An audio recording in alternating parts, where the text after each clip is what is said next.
दूसरा अध्याय सांख्य योग।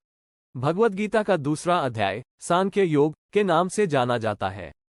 इस अध्याय में भगवान श्री कृष्ण अर्जुन को ज्ञान, भक्ति और कर्म के माध्यम से जीवन की वास्तविकता और आत्मा की अमरता का ज्ञान देते हैं।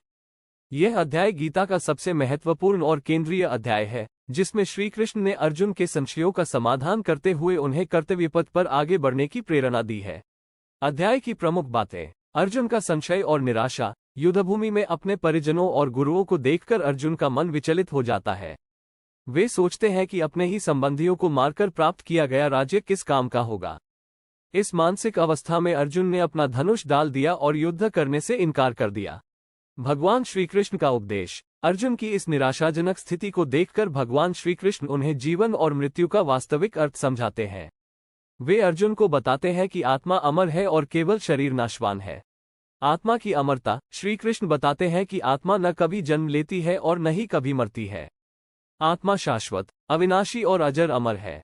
शरीर नष्ट हो जाता है, लेकिन आत्मा का कोई नाश नहीं होता।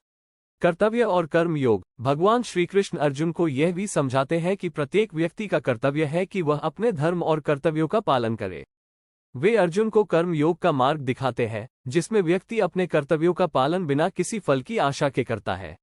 संन्यास और निष्काम कर्म। श्री कृष्ण अर्जुन को बताते हैं कि संन्यास का वास्तविक अर्थ है कर्मों का त्याग करना, लेकिन यह त्याग बाहरी वस्त्रों या आसक्ति का त्याग नहीं, बल्कि कर्मों के फलों की इच्छा का त्याग है। स्थितप्रज्ञ। स्थितप्रज्ञ वह व्यक्ति होता है जो सुख दुख, हानि लाभ, जय पराजय में समान रहता है। स्थितप्रज्ञ व्यक्ति न किसी वस्तु के प्रति आसक्त होता है और न ही किसी वस्तु के अभाव में दुखी होता है। अध्याय की शिक्षाएं। आत्मा की अमरता। भगवान श्री कृष्ण के उपदेश से हमें ये ज्ञान मिलता है कि आत्मा शाश्वत और अविनाशी है। हमें शरीर के नाश होने पर दुखी नहीं होना चाहिए, क्योंकि आत्मा अमर है। कर्तव्य पालन। जीवन में हमें अपने कर्तव्यों का पालन बिना किसी फल की आशा के करना चाहिए। यह निष्काम कर्म का सिद्धांत है, जिसमें व्यक्ति अपने कार्यों को भगवान के प्रति समर्पित करता है।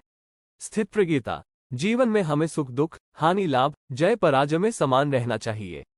ये स्थिति प्राप्त करने पर व्यक्ति स्थितप्रज्ञ कहलाता है। संन्यास और कर्म योग। संन्यास का वास्तविक अर्थ कर्मों का त्याग नहीं, बल्कि उनके फलों की इच्छा का त्याग है। हमें अपने कर्तव्यों का पालन करते रहना चाहिए और उनके फलों को भगवान पर छोड़ देना चाहिए।